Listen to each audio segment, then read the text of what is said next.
Well, hello and welcome to this first day of our Expo. Meet the Authors Live. It is about authors, but it is also about the person behind the writing in general. And we're stepping into a series of powerful presentations from our leaders that are our exhibitors here. We will share some truths, some bold insights, and practical pathways. And we're starting this morning with Peter Abrahamsen. Hello, Peter. Good morning, and it's very good evening for me, but hey, time zones, that's the fun we have. That's lovely, isn't it? Peter, you are a psychologist, coach, and mentor, but most of all, you are known as the emotional weightlifter. That is something quite different and something quite intriguing. I'd like to take you down the path of sharing with us what is that all about? Emotional weightlifting is what people tell me happens when they work with me. A weight lifts off their shoulders, which is why I came up with this strap line, if you like.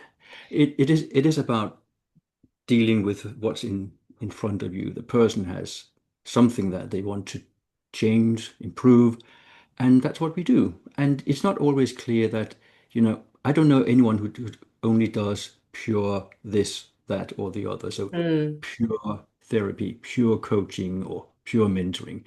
Because when you work with people, there's all the elements that come in, and yeah, so I just blend it all together and take it Getting from. there. Your business So is called Better Lives, Peter, so that all fits in together, doesn't it? Better Lives. But mm, tell us a bit more about that. And you're focusing on law firms, on lawyers. mm, There's a whole detail behind that. Share a little bit about okay. perhaps how you got to do that in particular, and why Yes. is it so much about the law firms and the lawyers? Because there's two levels, Okay. isn't it? It's the firm and it's the individual. Correct. It didn't start out like that. Most things develop, and I chose to call my business Better Lives because that was again a comment from clients when said, "Well, so what's the reason for you contacting me?" So I want a better life. Aha. So I'd heard that enough times, and then I chose to say, right, okay, that's what I want to call my business. So it started out as a side hustle to what I was doing at the time. I was a supply chain consultant fixing warehouses and factories all over Europe, and I thought, "Well, okay, I am a linguist to begin with, translator and interpreter." Then along the way, I studied to become a psychologist, and I had some coaching qualifications, and I used that as a supply chain consultant. But I thought more and more it is about people, not pallet racking or machines and run times and that sort of thing. So I started my own business on the side because I could see I'm not going to stay in this forever, although I was there 18 years. And then Better Lives started, and I worked with anyone and everyone. And you have, I have my own coaching, I have my own training courses that I have attended because nobody knows everything, and I need to learn as well, especially the things I know nothing about.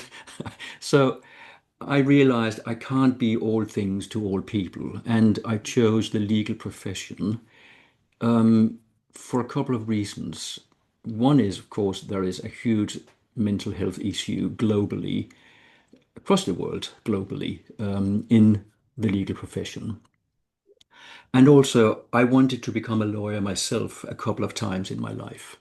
Right. I never did it because the reasons weren't strong enough, neither at the beginning nor later on. Um, so I have a lot of time and respect for the profession. I like it. I think they do great work, and it's an interesting profession. And Mm. It I, is I really couldn't work. interesting. So, I sorry, couldn't work with sorry. a profession I hate. So that's why. That it's really interesting that sometimes we pick something that we'd actually like to have done ourselves, when we're talking about in business and looking after or working with a particular area. So, do you find working with lawyers now, does that give you some kind of a further insight into the profession as well that may have changed your mind about wanting to be a lawyer yourself, Peter? I learn something in every session from every client.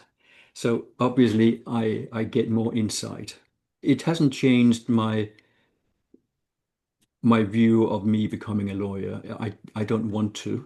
Um, Mm, I've toyed with that idea. The reasons weren't strong enough, and they still are not.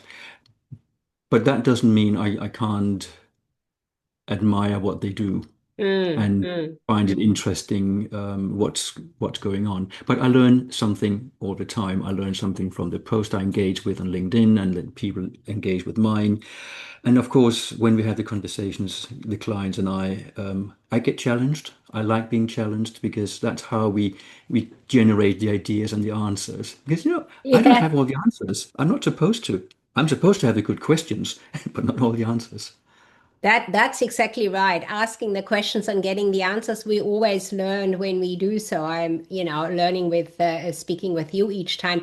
We have dug a little bit into the term of you being an emotional weightlifter. You've shared with us that that's actually come from your clients, which is brilliant because we, from a marketing perspective, always say making sure that we take on the wording and phrasing our clients give us, that they say, so that we can then really reflect back and tap into what they are at the time. You've also shared about your business name, Better Lives, again, a term that your clients have used, so that you've taken it on board. Now, you do talk also about something really interesting where I'd like to have you dig in a bit further for us and explain how you look at this. You're talking about batteries recharging, and they are business batteries more so than the personal batteries. Is that correct? And share about that, please. Right. I do something for the business to business for the law firms, which I call healthy minds for business, because you don't have a business without people in it. So you might as well have healthy minds in that business. And the batteries I talk about is about people. So it is about the attitude that we have. So I call it, we got double A and triple A batteries. I've done it to six X batteries. So the first one is what I call awareness, because we need to get rid of the stigma, the misconceptions about all this mental health thing. Is it something we do on top? Is it something that is scary? What is it? What is it not? And then once we've got all of that sort of noise cleared away, we can talk about the second battery, which is attitude. What is your attitude, dear business owner or law firm partner? What is your attitude towards well-being in the organization? Is it important? If yes, how important? And if it's not important, well, why are we talking? So we have to find out the answers to that before we go to the third battery, which is called ambition. Okay, so it's important. We know what it's about. So what's your ambition? What do you want your firm to look like in terms of health and well-being within the firm? And I get the answers. And then the killer question, an important battery number four is affordability. So actually, do your ambitions match your budget? The worst thing you can do is introduce something and then cut it back later because you can't afford it. Then you've lost all credibility and all respect for whatever it was you were trying to do. So you can start small, you can always add on top. And when you've figured out how the budget matches, then you need to take action. And this is where it's important to do it with the people, not to the people. So there comes a point when I stop talking just to the partner, but also to other people around in the business at all levels, all functions. And then, of course, there are some advantages, and we have to put that battery in as well, which is about monitoring and measuring. Because if we don't measure what we're doing, how do we know it works? How can we improve? How can we stop something that doesn't work? So those are the six batteries that I think we should put into this Duracell bunny, as, as I would like little Yes, you to do be. use that. You use that analogy. I think that's really great because when we are speaking about it in that way, it is so much easier for the person that's reading your content that you put out there to really visualize what you're actually talking about. So we are talking about the bunny there that is behind the energy of those batteries, and the batteries need to be charged. I think that's a really great analogy there, Peter. Now, just to come back to what I said earlier, the other phrases and terms that you're using have come from your clients. That's what they have used in language. Is this something as well, the bunny, the double A battery Duracell bunny, or is No, it? No, no, that's from your.